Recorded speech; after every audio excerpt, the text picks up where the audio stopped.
হ্যাঁ গাইস, আসসালামু আলাইকুম। আমি গাইস হাঁপাই গেছি পরীক্ষা দিতে দিতে। ফাইনালি আমার এক্সাম শেষ হয়েছে। তো গাইস, সবাইকে শুভ নববর্ষের শুভেচ্ছা। যদিও এই নববর্ষ শেষ হয়ে গিয়েছে, বাট কি করার বললাম, ভিডিও আপলোড দিতে পারি নাই। যাই হোক, ওই দিন সকালে দেখো আমার কাছে কত সুন্দর বেলি ফুল ফুটেছে। তারপরে গাইস এখানে চলে আসি হচ্ছে, মানে সকালবেলায় চলে আসি আমাদের ঐতিহাসিক বুড়ির মেলা। মানে আমাদের বাড়ি থেকে ডিস্টেন্সটা খুব দূর না, তো সকাল সকাল চলে আসছি।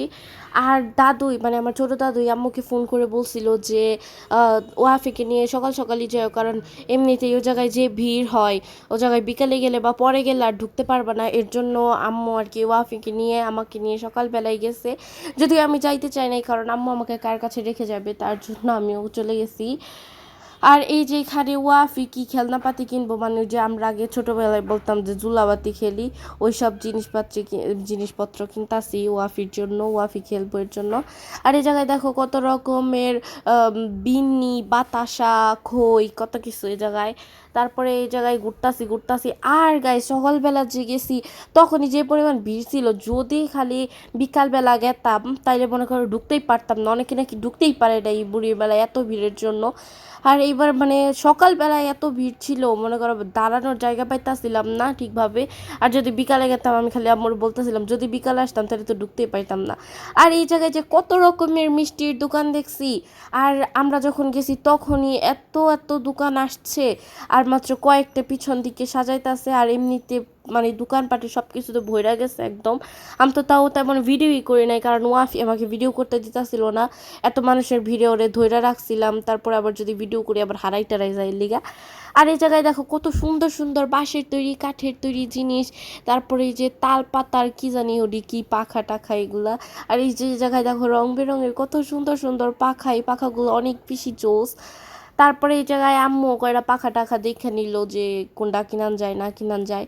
তারপরে এই জায়গায় অনেক ধরনের দোকান আসছে, খেলনাপাতির দোকান। আমার যে এগুলো খেলনাপাতি কিনতে মন চায়, কিন্তু আম্মু তো আমার কিনা দেয় না গাইস, কি করার বলো। আর এই যে এই জায়গায় আম্মু হচ্ছে পাখা ঘুরাই ঘুরাই দেখতাছে যে ঠিকঠাক বাতাস লাগে কিনা।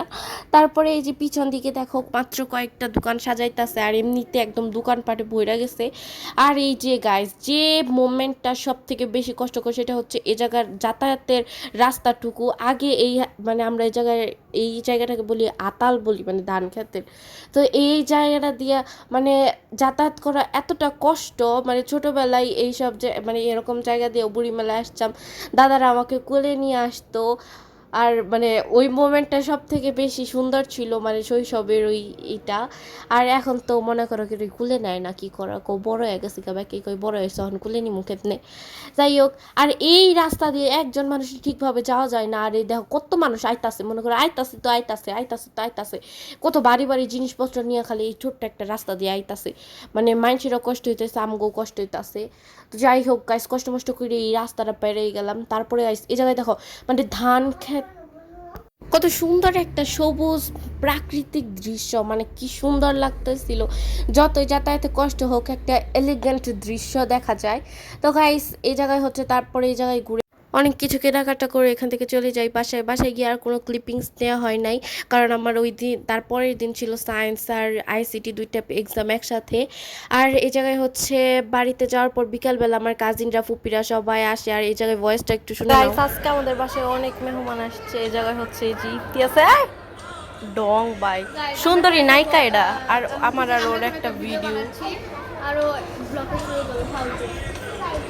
ওই জায়গায় আমি আর ইফতি হচ্ছে ভিডিও বানাইতেছিলাম। তারপরে গাইস ঘরে এই যে আখি আপু, লিলিন ফুপি ওরা শাড়ি পরে একটু ঘুরতে বের হয়েছিল, তো ওইখান থেকে একেবারে রেডি হয়ে আসছি। তারপরে গাইস আমরা এরকম কিছুক্ষণ আড্ডা দিতে থাকি। তো গাইস আজকে ভিডিও এই পর্যন্ত, আল্লাহ হাফেজ।